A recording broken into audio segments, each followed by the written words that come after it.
the beam. It's time for Nerdy 430, the podcast where we talk about nerdy-ish movies for 30-ish minutes. My name is Tim Keck, aka the Critic's Choice, aka codename Equalizer 1. And joining me today, Kevin Bauer, my esteemed colleague, is out. He has a bad case of the didn't watch the Equalizer. So I brought in a couple of pals, a couple of old good friends to talk Equalizer 3. Can't wait. Up first, you love him, you know him. You remember him from our annual Die Hard podcast, or maybe you've heard his band Sea Urchin. Give it up for Matt Strickland, codename Equalizer 2. Tim Keck, aka My Choice as well. Thank you so much for having me. Always great to be on the pod. I feel like we've really beaten Die Hard to death over the past few years. So now we can start our new tradition of every September 18th, we talk the Equalizer 3. Yeah, we could just do a couple of the Equalizer movies, but no, we'll stick with Equalizer 3. Easily, I think, the worst one. Speaking of worst one, our next guest. No. No.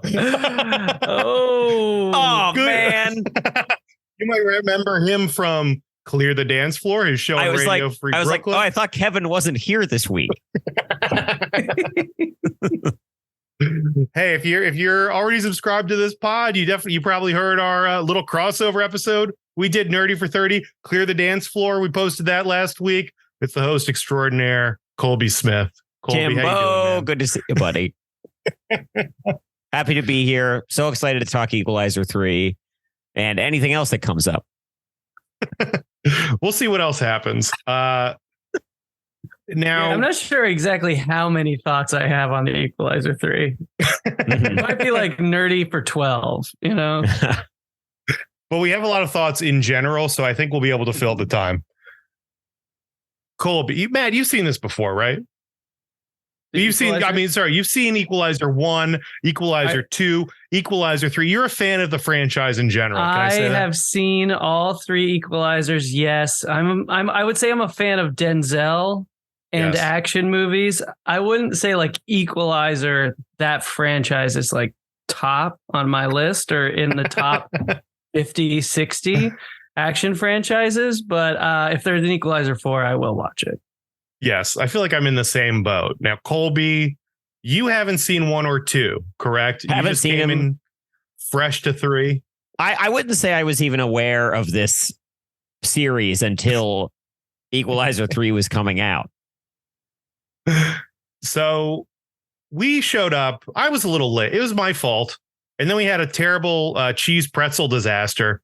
And we missed the opening 60 seconds, which I think Strickland said was like the best part of the movie.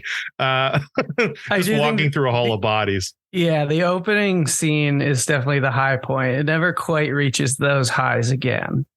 Yeah, it's very cool. And I felt like we saw the coolest part and then just missed the bodies, I guess, which is a theme throughout this movie. Is not as much action, lots of bodies, and no evidence of how they got there. Well, it also starts with one of my favorite action movie tropes of, maybe the last like 5 or 10 years or something, which is the action hero giving the villain a chance to walk away.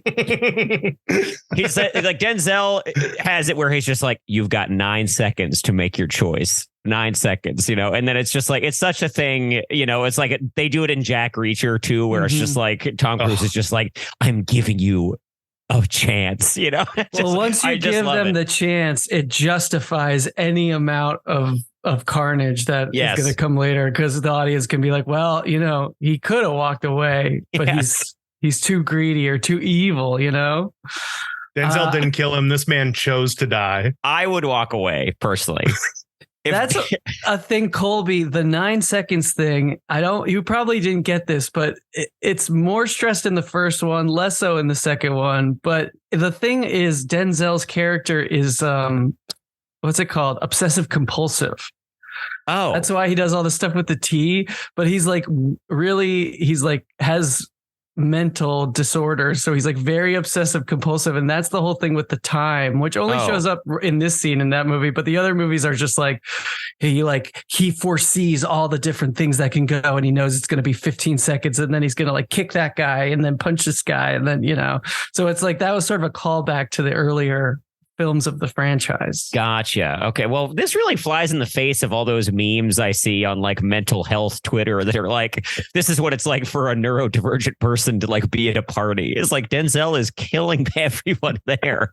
Yeah, actually, they're much closer to superheroes than to the handicapped. Yeah, the myth that the neurodivergent are incapable of killing is they have it in them. You're born with bloodlust or you don't have it. Denzel has it in spades.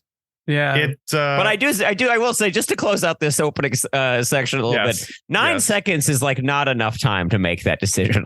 I think if someone was like, you have 9 seconds to make your choice, I'd be like, what? Like in the time it would take him to repeat the 9 seconds thing, like it would be expired and then I would be killed, which is maybe what I deserve. And it's confusing because the person who's saying you have 9 seconds is an old man. And you're like, oh, even if you did know, like, I'm going to fight this guy, it's confusing because you'd be fighting an old man. Yeah. I think regardless of who it is, if anyone ever tells me you have 9 seconds to walk away, I'm walking away. I can't think of a single thing in this life worth fighting for that I couldn't just, I don't have a single thing here that I couldn't just walk away from entirely. If not even my son choice. Oh my, who gives a shit? 9 seconds. I'm going to get as much distance as possible between me and him. Tim, you got to get a fish. Get a fish. Yeah. The last fish I had lasted for 9 seconds and then it just went belly up immediately, took a tour of the toilet. And it's rocking hard. I do love I wish there was more of this because in the first movie, I just rewatched it.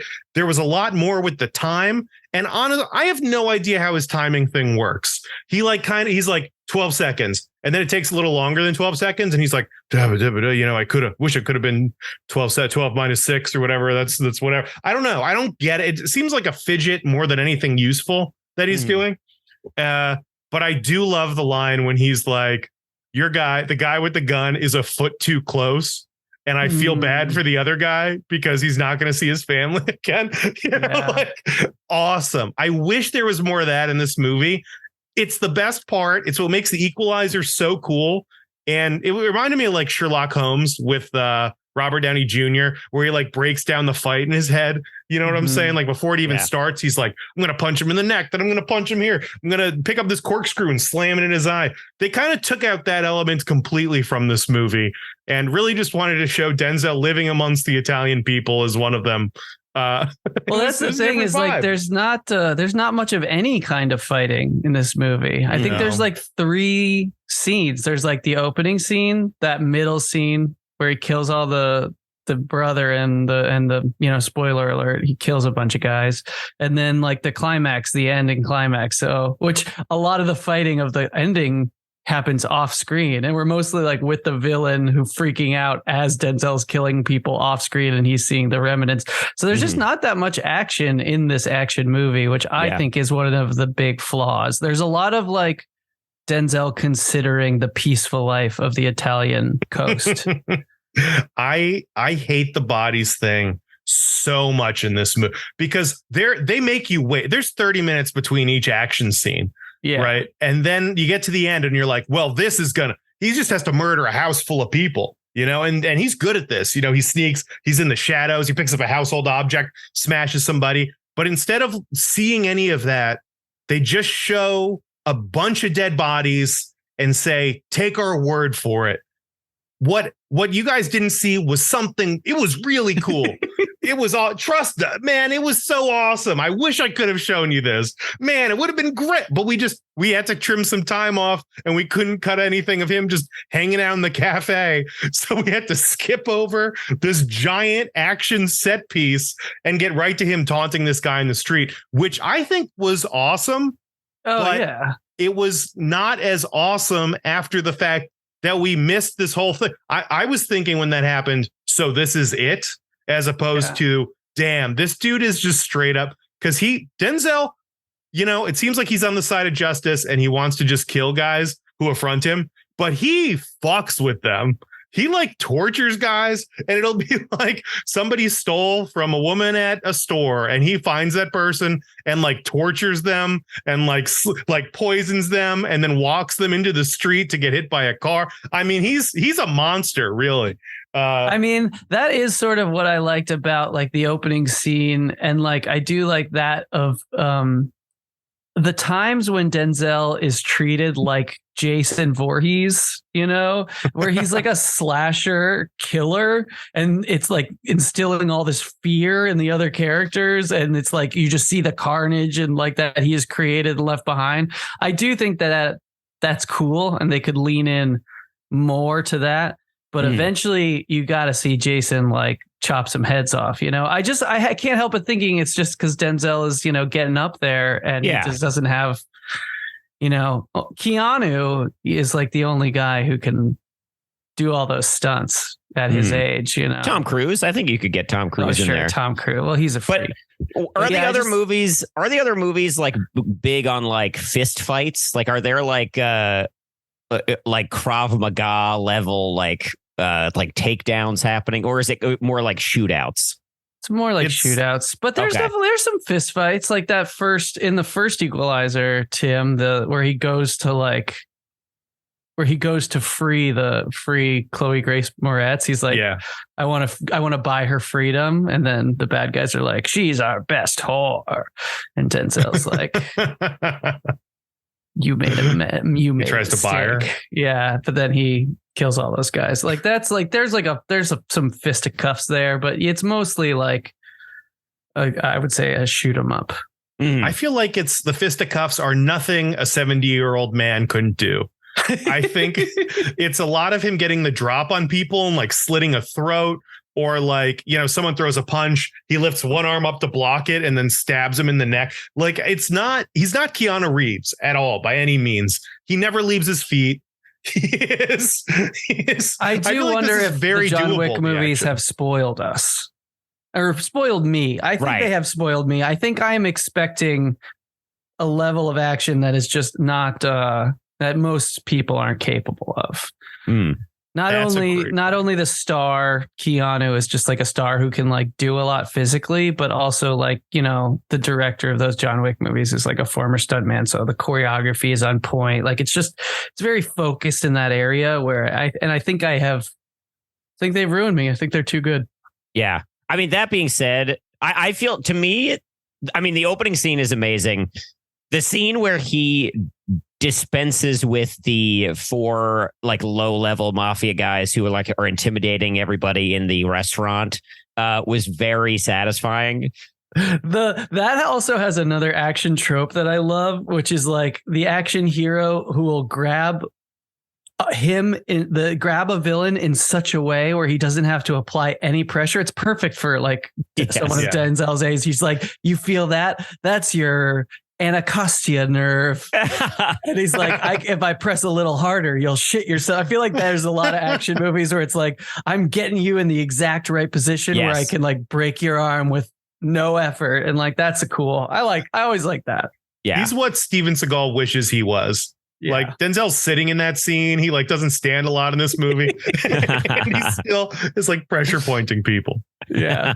Yeah. I want to go to bat a little bit for the sitting in the Italian cafe stuff. I definitely agree that like there could have been a little more action for a movie called The Equalizer 3. There was definitely more sitting and drinking tea than I expected, but it did remind me that like in all of the best Bond movies, like from like before, from like the first couple of actors, there's always a scene where Bond like takes in the local color of like whatever, like he and the Bond girl will like walk through the farmer's market, and they'll like, it'll be like their courtship, but it's just an excuse to like shoot the city. It's like, because it's like at the time air travel wasn't as common as it was now. So these were kind of like travelogues for people. And there was a little bit of that. It kind of scratched a similar itch for me, where it's just kind of like the movie does take a couple of chances to just kind of slow down and say, man, isn't it nice to just like sit in a cute town? And I didn't expect that at all. It was kind of a pleasant surprise to me. Did you think, Colby, the movie was... Do you think Denzel was like funny in this? Because they got laughs in the theater. He got laughs for a lot of stuff that I think if I was watching at home, I don't know if I would have picked up on.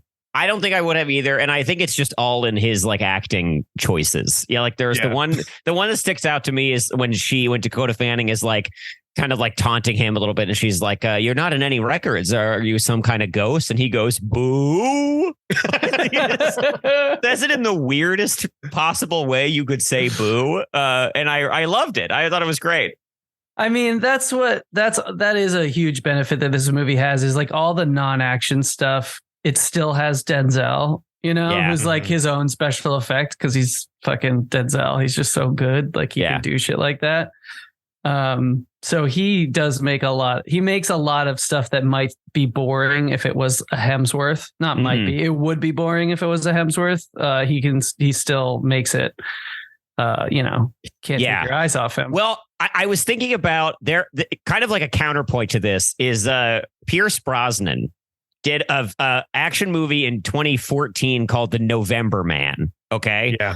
And have you seen The November Man? Yes. Of course. I couldn't tell you anything about The November Man. This is a movie that I saw in the theater with like, it's a James Bond actor. I'm like ready to go in and just see like, this guy just like kicks some ass.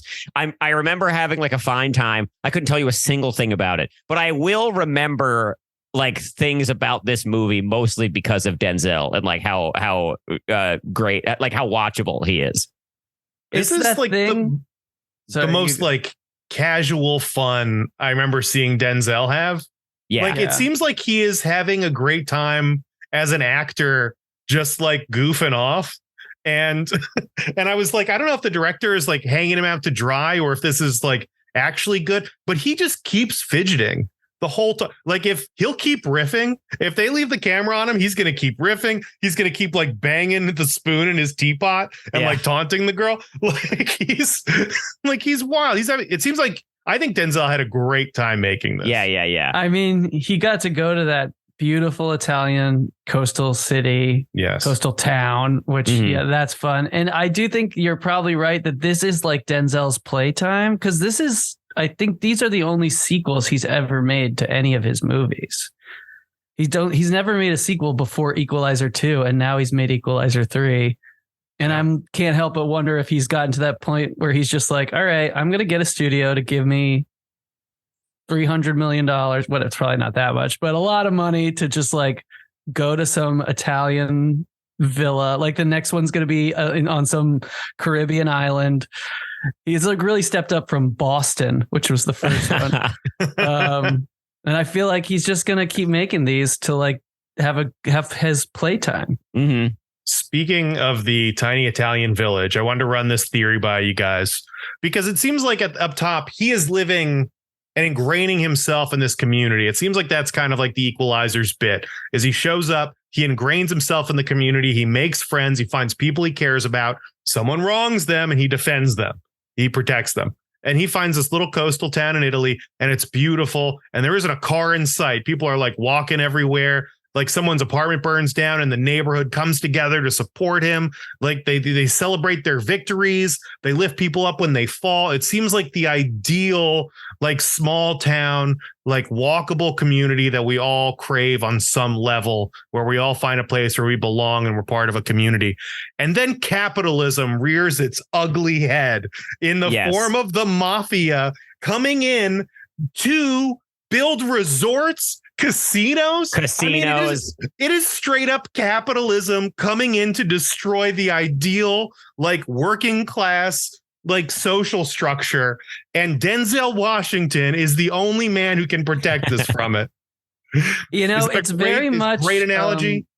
It's the exact same sort of like capitalism ruining the old West. Like basically this is a Western, right? Yes. Like the gunslinger comes into town and then there's the evil railroad baron who's trying to ruin the town, and then Denzel's got to like kill a bunch of his guys. And it's exactly like any of those old, classic Westerns. Yeah.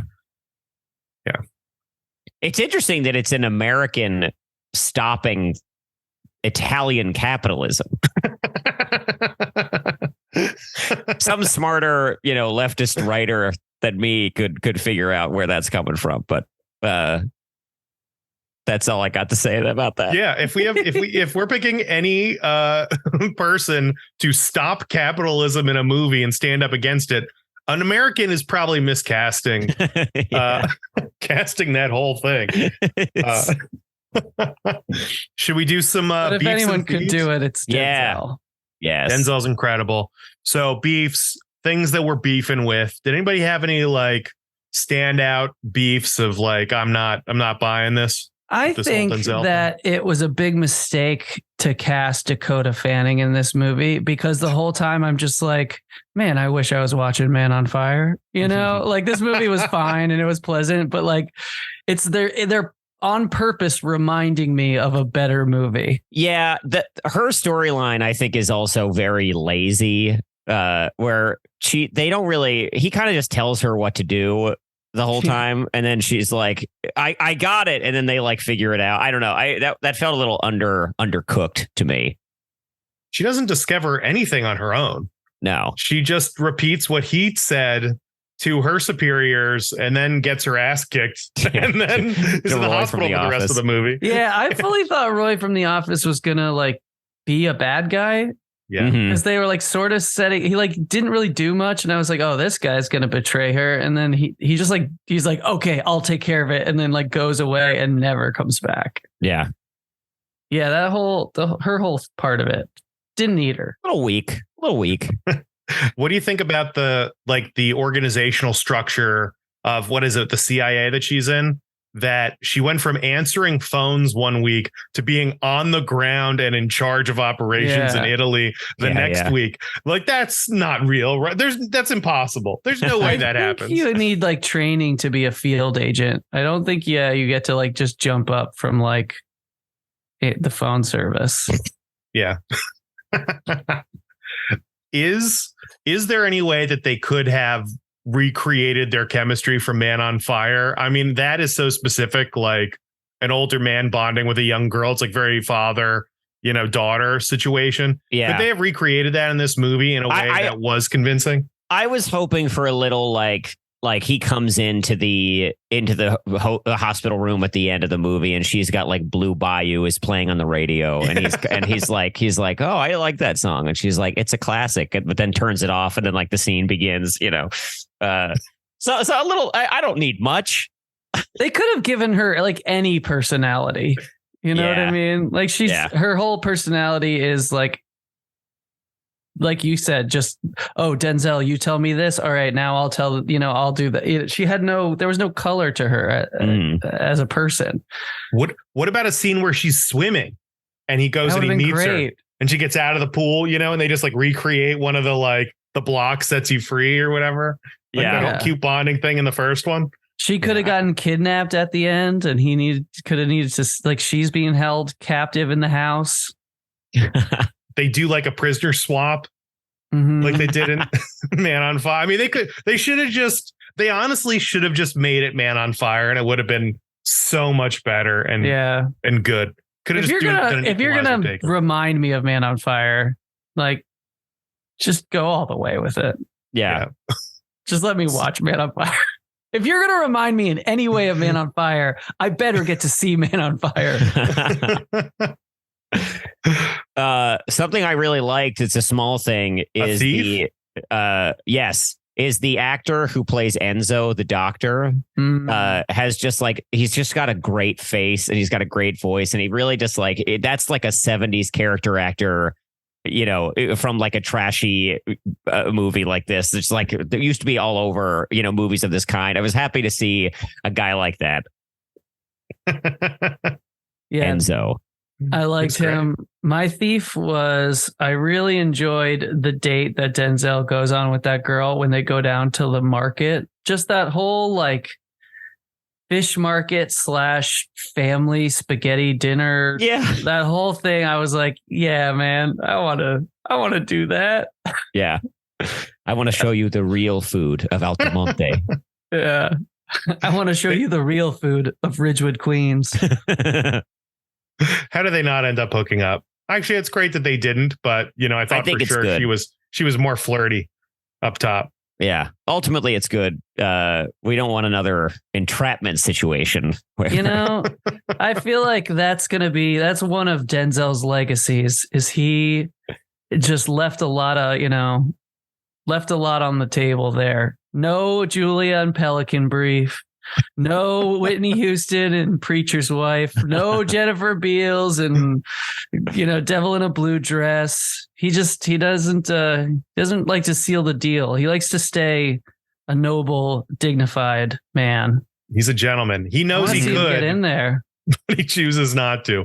Is Denzel just like the most manly man there is? Like, not necessarily in like the Viking, like smashing wood and pillaging, but as far as just like being a good, upstanding member of the community, it feels like he always plays guys who are like noble and have like a moral code. And he's like, something goes wrong, especially in Equalizer. It's like something goes wrong. He's like, a place burns down. He's out. He's helping them like remove trash. He's like picking up stuff. So he's watching out for the neighborhood kids. It just seems like he's a lot like Paddington Bear in that way. Yes. He seems like Paddington, just being accepted into the community right away. And if he left, like everything there would grind to a halt. Yeah. I mean, Denzel's he's one of those guys, Mm-hmm. Except for, obviously Training Day, he's a bad guy. But he's a bad guy. Besides Training Day, he's generally like if Tom Hanks fucked. Kind of. Yeah, I mean, he's got like all the lovability, like America's uncle, America's dad kind of shit, but also like he's sexual in a way that Tom Hanks is not. Tom Hanks has never had sex, I think. I feel pretty comfortable and confident saying that. I feel like if he took off his pants, he'd be like made of wood, like a marionette. Like, he's like Woody. He's like Woody down there. Exactly. Yeah.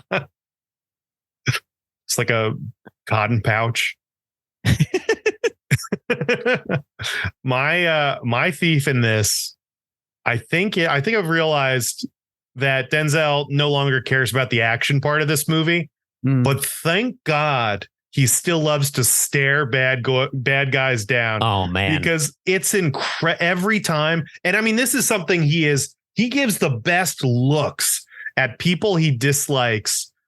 I mean, the scene in the restaurant is incredible. And then they just like turn around and notice Denzel Washington has been staring at them the whole time. And he doesn't say a thing. And it is so funny and incredible and badass. I mean, he is serving looks left and right in this movie. And I'm here for it. He's the man. He's so good. He's incredible. Yeah. Have you guys ever had have you ever seen something go down in a restaurant and thought, man, I wish Denzel were here to just annihilate this guy? I was in a bar fight in Taiwan and I wish Denzel had saved me. Oh my God. That sounds like the kind of place he'd show up in too. He'd just walk in and be like, It was like a club. Damn.